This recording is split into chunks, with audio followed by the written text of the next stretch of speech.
इस रोमांचक कहानी की शुरुआत होती है ग्रैम नाम के एक आदमी को दिखाते हुए, जो कि कुछ समय पहले कई सारी चर्चेस में एक फादर का काम किया करता था। लेकिन हाल ही में उसकी वाइफ की कार दुर्घटना होने के कारण उसकी वाइफ पूरी तरीके से खत्म हो गई और तब से ही ग्रैम ने गॉड के ऊपर भरोसा करना छोड़ दिया और फादर की नौकरी भी छोड़ दी। वो तो अपने एक बहुत ही बड़े घर में आ जाता है जहाँ पर वो मकई की खेती किया करता था। ग्रैम के काफी बड़े बड़े फार्मिंग एरियाज होते हैं जिसके अंदर वो भारी मात्रा में कॉर्न उगाता और उन्हें बेचता।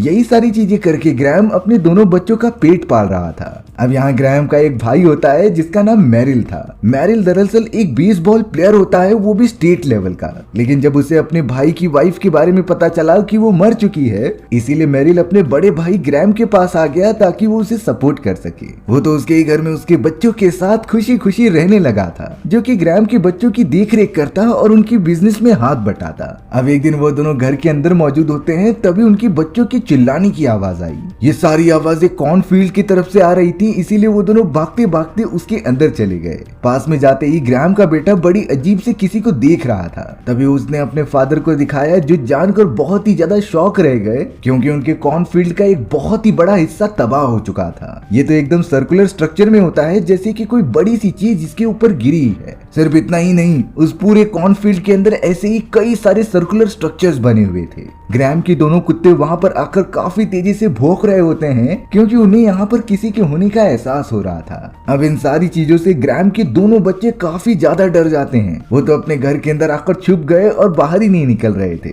तभी यहाँ ग्रैम को लगने लगा कि जरूर ये काम यहाँ के एक बहुत ही बड़े गैंगस्टर लियोनेल का हो सकता है। इसीलिए उसने ये सारी बातों की जानकारी एक फीमेल ऑफिसर से शेयर कर दी। वो फीमेल ऑफिसर जिसका नाम कैरोलिन होता है, वो भी जल्द से जल्द उस जगह पर इन्वेस्टिगेशन के लिए आ गई थी। वो तो सारी बातें ग्रैम से पूछने लगी कि आखिर वहाँ हुआ क्या और तुमने किन किन लोगों को उस जगह पर देखा। लेकिन यहाँ कैरोलिन ग्रैम को बताती है कि जिस शख्स के ऊपर तुम पॉइंट आउट कर रहे हो उसके बारे में हमने सारी इंफॉर्मेशन निकाली है, जिसमें कि पता चला था कि वो कल रात अपनी फैमिली के साथ कहीं दूर गया था। यानी कि उस गैंगस्टर का इन सारी चीजों से कोई लेना देना ही नहीं है। अब यहाँ इन सारी चीजों के बारे में डीपली जानने के लिए कैरोलिन ग्रैम के साथ उसी कॉर्नफील्ड्स में चली जाती है जहाँ पर ये स्ट्रक्चर्स बने हुए थे। वो स्ट्रक्चर्स तो काफी बड़े बड़े होते हैं, जिसे देखने के बाद कैरोलिन यही कह रही थी कि इन स्ट्रक्चर्स को कोई इंसान नहीं बना सकता, इसे किसी बड़ी मशीन्स ने बनाया है जो कि शायद इंसान डेवलप ही नहीं कर पाया आज तक। लेकिन साथ ही साथ कैरोलिन ये भी समझा रही थी कि हमें और कहीं जगह पर इस तरीके के केसेस नहीं मिले हैं। कल तो हमारी सारी टीम थियो नाम के एक आदमी के फार्म पर चली गई थी, लेकिन उस जगह पर ये सारे स्ट्रक्चर्स तो नहीं बने होते, बट वहाँ के सारे जानवर बहुत ही ज्यादा डरे हुए थे।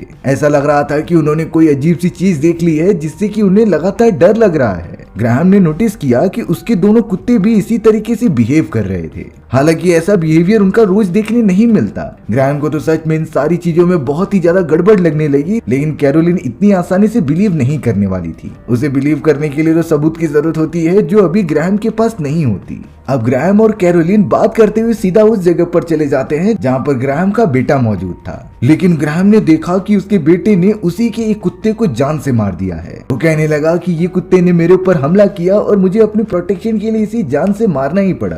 ग्रैम अपने बेटे को साइड में करता है और उसे ज्यादा कुछ डांटता नहीं। उसने तो थोड़ा सा दुखी होकर अपने बेटे को ही घर के अंदर जाने के लिए कह दिया। लेकिन ग्रैम ने डिसाइड तो कर लिया था कि वो इस मिस्ट्री का पता लगाएगा और सॉल्व भी करेगा। अब यहाँ रात होने के बाद ग्रैम अपने बच्चों के साथ आराम से सो रहा था। तभी अचानक ग्रैम की छोटी बेटी जिसका नाम लीसा था वो उठ जाती है। लीसा तो ग्रैम से कह रही थी कि मुझे बहुत ज्यादा प्यास लगी है और मुझे पानी पीना है। ग्रैम ने इसका जवाब दिया कि मैंने पानी तुम्हारे बेड के पास ही रखा हुआ है। लेकिन लीसा का यही कहना था कि वो पानी खराब है और मुझे दूसरा पानी चाहिए। साथ ही साथ वो अपने फादर को ये भी बता रही थी कि बाहर की तरफ एक राक्षस इंतजार कर रहा है और वो हमें नुकसान पहुंचाने की जरूर कोशिश करेगा। ग्रैम तो लगातार अपनी बेटी की ये सारी बातें सुनकर समझने की कोशिश कर रहा था, लेकिन अब ग्रैम समझने लगा कि शायद आज सुबह हुए इंसिडेंट के कारण लीसा थोड़ी सी डर चुकी है। इसीलिए वो खुद ही उसे नीचे लेकर जाता है और पानी पिला के वापस बेड पर रख देता है। पर तभी अचानक ग्रैम की नजर गई घर की छत के ऊपर, जहाँ पर किसी की परछाई खड़ी हुई दिखाई दी थी। उसका तो पूरा शरीर एकदम ब्लैक कलर का होता है, जो देखने में काफी डरावना भी लग रहा था। ग्रैम ने तो तुरंत ही चिल्लाते हुए अपने छोटे भाई मैरिल को बुला लिया और उसे बताने लगा कि शायद हमारे घर के पास लियोनेल और उसके गैंग के मेंबर आ चुके हैं जो हमें डराना चाहते थे।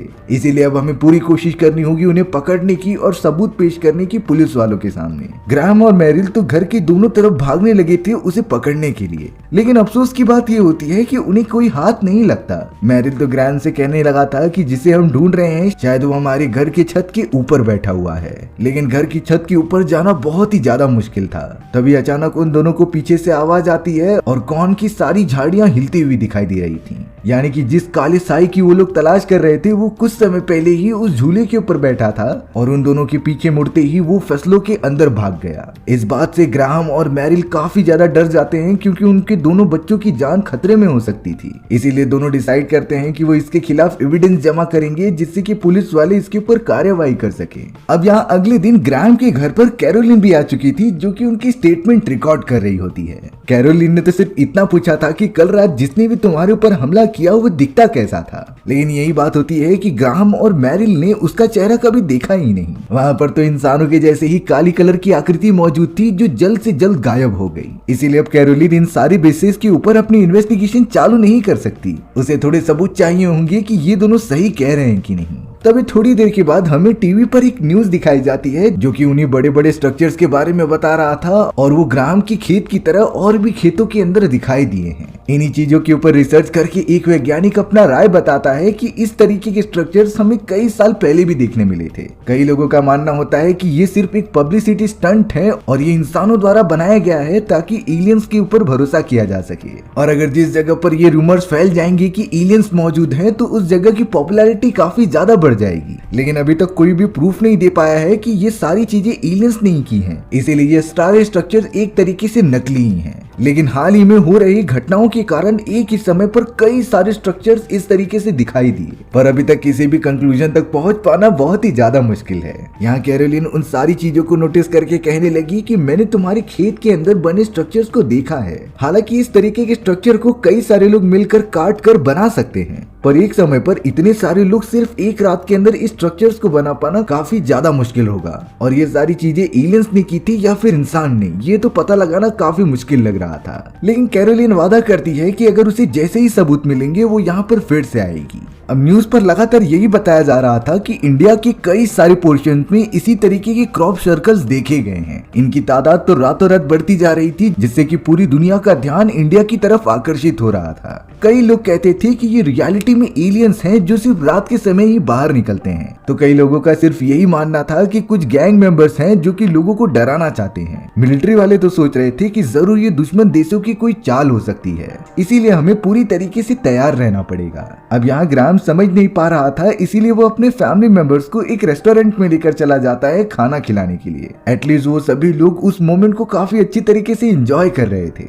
लेकिन जब ग्राहम गाड़ी के अंदर अपनी फैमिली के साथ घर की तरफ जाता रहता है तभी उसका बेटा जिसका नाम मॉर्गन होता है उसने अपनी बहन लिसा का एक वॉकी टॉकी अपने पास रख लिया था और उस वॉकी टॉकी के ऊपर लगातार वो चैनल्स को चेंज करता जा रहा था जिससे कि वो आसपास मिलने वाले नेटवर्क से बात कर सके। लेकिन तभी अचानक मॉर्गन को उसके अंदर से कुछ आवाजें आने लगती हैं। वो आवाजें बिल्कुल भी क्लियर नहीं थी, इसीलिए उसने अपने फादर से कहा कि मुझे थोड़ा ऊंचाई पर जाना पड़ेगा जिससे कि ये सिग्नल पकड़ सके। और अब मॉर्गन उस वॉकी टॉकी को ऊपर की तरफ हाथ दिखा रहा था। मॉर्गन तो उसके अंदर से दो लोगों की आवाजें सुन रहा था जो एक दूसरे से बातें करने की कोशिश कर रहे थे, लेकिन वो जिस लैंग्वेज में बात कर रहे होते हैं वो हमारी लैंग्वेज बिल्कुल नहीं है। थोड़ी देर के अंदर ही उस वॉकी टॉकी की बातें खत्म हो गई, जिसके बाद वो सभी लोग नीचे आ जाते हैं। पर अब ग्राहम और उसका भाई इन सारी चीजों के ऊपर विश्वास करने के लिए काफी ज्यादा कन्विंस हो चुके थे। फिर भी उन्हें इस बात पर भरोसा नहीं होता क्योंकि वो सबूत चाहते थे। सबूत अगर नहीं मिलेगा तो वो पुलिस ऑफिसर्स को कैसे बताएंगे। इसीलिए फिलहाल के लिए वो सभी लोग अपने घर की तरफ चले जाते हैं और रात होने पर सो भी जाते हैं। अब हमें यहाँ बहुत ही ज्यादा रात में ग्राहम दिखाया जाता है जो कि अपने कुत्ते के भूखने की आवाज सुनकर बाहर आ चुका था। वो तो अपने कुत्ते को शांत कराकर उसे कुछ खाने के लिए दे ही रहा होता है। तभी अचानक ग्राहम को अपने फसलों के अंदर से कुछ आवाजें आने लगी, लेकिन वो जैसे वहाँ पर जाकर देख रहा था तभी उसे एक आकृति दिखाई देती है जो किसी इंसान की तो बिल्कुल नहीं लग रही थी और वो ग्राहम को देखकर तुरंत ही झाड़ियों में छुप जाती है। ग्राहम ये देखकर बहुत ही ज्यादा डर गया और वो सीधा घर के अंदर भाग कर आ गया। ग्राहम ने तो अपने भाई मैरिल और अपनी बच्चों को बता दिया होता है कि बाहर मैंने किसी को देखा है जो मुझसे छुपकर कहीं भाग रहा था और मुझे लग रहा है कि वो खतरनाक एलियन ही है। सभी लोग तो ग्राहम की इन बातों से डरकर एक कोने में बैठ गए थे, यहाँ तक कि उसका भाई मैरिल भी। अब तो अचानक टीवी पर जो न्यूज दिखाई जा रही थी उसमें बताया जा रहा होता है कि आसमान में कई सारी स्पेसशिप देखी गई हैं। ये स्पेसशिप काफी मात्रा में मौजूद थी और सरकार ने इस बात की खुद ही पुष्टि की है कि ये स्पेसशिप और फाइटिंग जेट्स उनके बिल्कुल नहीं है, यानी कि ये रियलिटी में एलियंस थे जो कि इंसानों के ऊपर नजर रख रहे होते हैं। आखिर उन सभी का असली इंटेंशन क्या था ये तो अभी हमें नहीं पता, लेकिन वो इंसानों से बहुत ही ज्यादा एडवांस हैं। सुबह होने के बाद मैरिल टीवी को अपने कमरे में लेकर आ जाता है क्योंकि वो नहीं चाहता था कि उनके बच्चे भी ये देखें। मैरिल तो अपने बड़े भाई ग्राहम से बात कर रहा होता है कि आखिरकार ये सारी चीजें कैसे पॉसिबल हो सकती हैं। हालांकि अब वो सारी स्पेसशिप वहां से गायब हो चुकी हैं, लेकिन मैरिल को शक था कि ऐसा बिल्कुल भी नहीं हुआ है, क्योंकि एक क्लिप में वो देख रहा था कि कोई पक्षी उसी रास्ते पर उड़ रहा था जहाँ पर स्पेसशिप मौजूद थी, लेकिन वो इस पॉइंट पर आकर किसी से टकरा जाता है और वो नीचे गिर जाता है। यही रीजन होता है कि मैरिल अपने बड़े भाई को समझा रहा था कि वो स्पेसशिप कहीं गए नहीं हैं, बल्कि वो सभी लोग उसी पोजीशन पर मौजूद हैं लेकिन इनविजिबल हो चुके हैं। और ये जरूर हो सकता है कि वो हम सभी के ऊपर नजर रख रहे हैं या फिर कुछ समय में हमले की प्लानिंग कर रहे हैं। यही सारी बड़ी बड़ी स्पेसशिप जो काफी भारी मात्रा में मौजूद थी, वही हमारे कॉर्नफील्ड के ऊपर लैंड करके उस तरीके के स्ट्रक्चर्स बना रही थी। शायद ये किसी तरीके की साइन लैंग्वेज हो सकती है जो किसी दूसरे एलियन स्पीशीज को अट्रैक्ट करती हो। अब इस बात से तो दोनों ही काफी ज्यादा श्योर हो चुके थे कि एलियंस उनके ऊपर नजर रख रहे हैं। अब यहाँ अचानक ग्राहम को एक कॉल आता है जो किसी और का नहीं बल्कि उस आदमी का था, जिसमें कि यही आदमी जिम्मेदार होता है ग्राहम की वाइफ की मौत के लिए। ग्राहम तो अब जल्द से जल्द उस आदमी के पास चला गया था क्योंकि वो कार लेकर बाहर आया होता है। तब जाकर वो आदमी कह रहा था कि भले ही मैं चाहे कितना भी माफी मांग लूं, लेकिन मैं आपका गुनहगार हूँ। मेरी वजह से ही आपकी वाइफ चली गई और आपका गॉड पर से भरोसा उड़ गया। लेकिन उस अनजान आदमी ने ग्राहम को कहा कि आप सभी लोग यहाँ से चले जाओ, क्योंकि वो आदमी कह रहा था कि मुझे लगता है कि कुछ समय में उन खतरनाक एलियंस का हम पर हमला होने वाला है और वो हम इंसानों में से किसी को नहीं छोड़ेंगे। तब जाकर ग्राहम पूछने लगा कि आखिरकार तुम एलियंस के बारे में क्या जानते हो। वह आदमी बताता है कि वो एलियंस हमसे काफी ज्यादा एडवांस हैं और अगर चाहे तो अपनी टेक्नोलॉजी की मदद से बड़ी आसानी से खत्म कर सकते हैं। लेकिन मैं जा रहा हूँ बहुत सारी नदी के पास, क्योंकि मैंने नोटिस किया है कि एलियन स्पेसशिप ने जितनी भी कॉर्नफील्ड्स क्रिएट किए हैं वो नदी के काफी दूर थे, यानी कि उन एलियंस को पानी से काफी नफरत हो सकती है और यही एक रास्ता दिखाई दे रहा था उन एलियन से बचने का। वो अनजान आदमी आखिरी बार ग्राहम को यही कहकर चला जाता है कि मैं आपका अपराधी हूँ, लेकिन अगर आपको सच्चाई पता करनी है तो मेरे घर में चले जाना और किचन वाले कमरे को ओपन करके देखना तो आपको सच्चाई पता चल जाएगी। लेकिन अगर आपको सच्चाई जाननी होगी तो मेरे घर में चले जाना और किचन वाले एरिया को ओपन करके देखना। मैंने उनमें से एक को वहीं पर कैद करके रखा हुआ है। लेकिन ग्राहम को काफी ज्यादा टेंशन हो रही थी कि आखिर वहाँ पर क्या हो सकता है। वो तुरंत ही उस आदमी के घर में चला आया और किचन की तरफ बढ़ने लगा। किचन को तो बंद किया गया था और उसके दूसरी तरफ कोई मौजूद होता है जो कि बाहर आने की कोशिश कर रहा था। ग्राहम को लगने लगा कि ये वो आदमी है जो कि चारों तरफ रूमर्स फैला रहा है एलियंस के बारे में। इसीलिए अब ग्राहम सामने जाकर कहने लगा कि मैं पुलिस ऑफिसर हूँ और तुम अपना गुनाह कबूल कर लो, नहीं तो मैं तुम्हें मार दूंगा। हालांकि दूसरी तरफ से कोई आवाज नहीं आती, लेकिन बाहर निकलने की कोशिश जारी थी। इसीलिए अब ग्राहम ने एक चाकू निकाली जिसके ऊपर से रिफ्लेक्शन वो दूसरी तरफ का देख सके। वो जैसे ही चाकू को दूसरी तरफ करता है तभी अचानक उसके अंदर से किसी का हाथ बाहर निकल रहा था। ये हाथ किसी इंसान का नहीं बल्कि खतरनाक क्रिएचर का होता है। ग्राहम तो इससे बहुत ही ज्यादा डरकर चाकू की मदद से उसके हाथ को ही काट देता है। उस खतरनाक क्रिएचर की उंगलियां ही कट गई थी। ये सारी चीजें नोटिस करने के बाद ग्राहम इतनी जोर से चिल्लाया और वो तुरंत ही वहां से भाग जाता है। उसकी आवाज इतनी ज्यादा जोर से फैल रही थी कि बाहर मौजूद बर्ड्स भी उड़ने लग जाती हैं। ग्राहम तो बहुत ही ज्यादा घबरा कर भागते हुए अपने घर पर आ गया जहाँ पर मैरिल और उसके दोनों बच्चे मौजूद थे। वो तो उन्हें अब डायरेक्टली बता भी नहीं सकता था कि उसने क्या देखा। वो एकदम सदमे में होता है और एक कोने में जाकर बैठ जाता है। लेकिन अब रियलिटी रिवील करने के लिए ग्राहम ने बहुत ज्यादा हिम्मत करके सारी चीजें बता दी थी। वो कह रहा होता है कि मैंने एक खतरनाक एलियन को देखा जो कि उस आदमी के किचन में मौजूद था और मैंने उसके हाथों को काटकर अपनी जान भी बचाई है। इसीलिए अब ग्राहम अपने बच्चों और भाई को कहता है कि हमें नदी के किनारे चले जाना चाहिए क्योंकि वहाँ पर हम पूरी तरीके से सुरक्षित रहेंगे। लेकिन ग्राहम के भाई मैरिल को ये बहुत ही ज्यादा रिस्की काम लग रहा था। वो कहता है कि हमें घर पर ही रुककर यहाँ वेट करना चाहिए क्योंकि बाहर खतरा हो सकता था। पर अब ग्राहम चाहता है कि वो सभी लोग नदी के किनारे जाए क्योंकि उसकी मदर भी चाहती थी कि हम सुरक्षित मित्र हैं। इसीलिए अब ग्राम उन चारों में वोटिंग करता है कि कौन नदी के किनारे जाना चाहता है और कौन घर के अंदर रहना चाहता है। ग्राम ने जब पूछा कि कौन नदी के किनारे मेरे साथ चलेगा तो उसकी छोटी बेटी ने हाथ ऊपर किया, यानी कि बाकी दोनों घर के अंदर ही रहना चाहते हैं। लेकिन अब वोट इक्वल होने के कारण ग्राम कहने लगा कि हम नदी के किनारे जा रहे हैं। मॉर्गन तो अपने फादर के अगेंस्ट हो गया कि आखिरकार वोट सेम होने के कारण भी आप कैसे डिसीजन ले सकते हो। बहुत ज्यादा डिस्कशन होने के बाद मॉर्गन की छोटी बेटी भी अपना वोट चेंज कर देती है। उसने कहा कि मैं घर पर ही रुकना पसंद करूंगी और ग्राम को ये डिसीजन लेना पड़ता है कि वो नदी के किनारे न जाकर घर में ही रुकेगा। ये उसकी मजबूरी हो चुकी थी, इसीलिए वो अपने दोनों बच्चों और भाई को बताने लगा कि हमें सारी खिड़की दरवाजे बंद करने होंगे, वो भी लकड़ी के टुकड़ों से, क्योंकि मैंने नोटिस किया है कि अगर हम लकड़ी के टुकड़े से दरवाजा बंद कर दें तो वो एलियंस उसे खोल नहीं पाते थे और यही सारी सावधानियां हमें बरतनी होंगी। देखते ही देखते उन चारों ने घर के सारे खिड़की दरवाजे इसी तरीके से बंद कर दिए थे और वो सब थोड़ा सा प्रोटेक्टिव फील कर रहे होते हैं। अब सुबह होने के बाद वो सभी लोग नोटिस कर रहे थे कि न्यूज पर ये बताया जा रहा है कि जो स्पेसशिप एक शहर के ऊपर मौजूद थे वो अब काफी भारी मात्रा में होकर कई सारे शहर के ऊपर आ चुके हैं, यानी कि उन एलियन स्पेसशिप की संख्या पहले से काफी ज्यादा बढ़ चुकी थी। यही सारी बातें अब लोगों को बहुत ज्यादा डरा रही होती हैं, क्योंकि अगर एलियंस की आबादी इतनी ज्यादा बढ़ती रही तो वो इंसानों पर हमला भी करके उन्हें खत्म कर देंगे। और अब तो कई जगहों पर बड़े अनजान तरीके से वही एलियंस दिखाई भी देने लगे थे। लोगों का मानना होता है कि यही इंसानी सभ्यता का अंत है। इसी बात के डर से मैरिल और ग्राहम अपने घर के चारों तरफ ओपनिंग को बंद कर देते हैं, क्योंकि उनका भरोसा था कि वो कहीं से भी आ सकते हैं। उन्होंने लकड़ी के टुकड़े से हर जगह को कवर कर दिया, यहाँ तक कि वो खिड़की का भी एक पोर्शन नहीं छोड़ते। अब वो सभी लोग घर के अंदर बड़े डरे हुए मौजूद होते हैं और शायद सभी को पता था कि एलियंस उनकी लोकेशन ट्रैक कर लेंगे, क्योंकि यहाँ मॉर्गन की वॉकी टॉकी अपने आप ही कनेक्ट होकर उसमें से कुछ आवाजें आने लगी। ये वही आवाजें थी जिसमें कि कुछ दो लोग एक दूसरे से बातें कर रहे होते हैं। तभी अचानक उन सभी को महसूस हुआ कि उनके घर के छत के ऊपर और आसपास कई सारे लोग मौजूद हैं। ये और कोई नहीं बल्कि एलियंस ही थे और उसका पूरा ग्रुप वहाँ पर आ चुका था। तभी हमें दरवाजे के नीचे से एक हाथ आता हुआ दिखाई देता है जो कि उसे खोलने की कोशिश करता है। ग्राहम, मैरिल और उसके दोनों बच्चे जल्द से जल्द बेसमेंट के अंदर चले जाते हैं जहाँ पर वो सुरक्षित थे, पर इसके आगे वो क्या करे उन्हें कुछ समझ ही नहीं रहा होता। लेकिन अब ये दिखाया गया कि कोई बेसमेंट के दरवाजे को ओपन करने की कोशिश कर रहा है। ये वही खतरनाक एलियंस थे, इसीलिए ग्राहम चला गया उस लॉक को पकड़ने के लिए और कहता है कि चाहे कुछ भी हो जाए मैं इस लॉक को ओपन नहीं होने दूंगा।